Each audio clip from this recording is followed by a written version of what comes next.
In Britain, we present the colonial project as being about teaching the natives table manners and double-entry bookkeeping. In India, the British manufactured a famine in the 1870s, out of nothing. There were food surpluses, massive amounts of food. But the governor, Lord Lytton, insisted that this food be exported wholesale to Britain.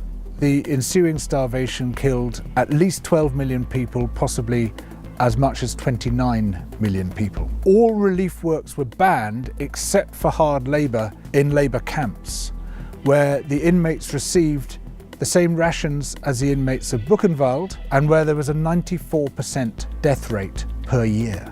This was all done in the name of liberal free market capitalism. Of course, the British did something similar in Ireland. In Kenya, soon after the Second World War, there was an uprising by the Kikuyu people who wanted their land back. The Kikuyu were herded into concentration camps and fortified villages, almost the entire population of over 1 million people. People were systematically tortured to death. They invented a new kind of pliers whose purpose was first to crush men's testicles and then to cut them off. They raped women with bayonets. They raped men. Similarly, a favoured technique was to ram sand up the rectum with a stick. Sometimes they were rolled up in barbed wire and kicked around the compound until they bled to death. Some of the British soldiers boasted about this. This is within living memory. The colonial secretary lied about it. The papers documenting it were burnt. The impact of the rich and powerful nations has been so phenomenally murderous and destructive that it has been completely airbrushed from our national consciousness.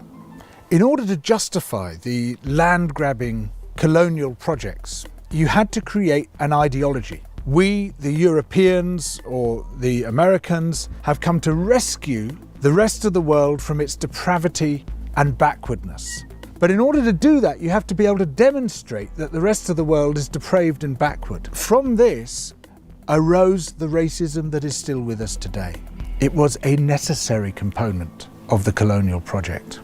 Some people might claim, well, okay, we broke a few eggs to make this omelette. It's as if all those human beings were eggs. But look at the omelette, isn't it fantastic? Look, we made this fantastic omelette. Forget about all that unpleasant stuff and let's just celebrate where we are.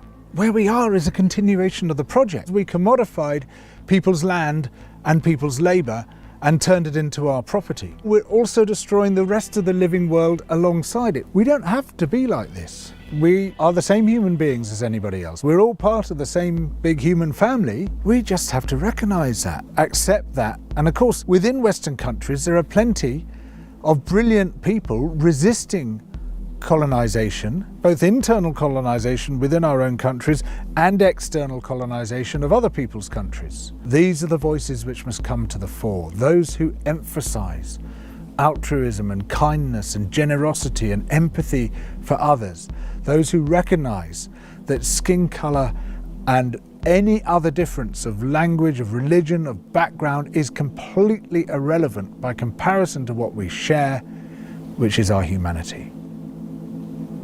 Now more than ever, we need alternatives to the billionaire media. We need people who are not afraid to confront wealth and power, who will speak truth to power, who will call out the things that wealth and power do to everyone else. So please support Double Down through Patreon. It's your support which will allow this alternative media to thrive.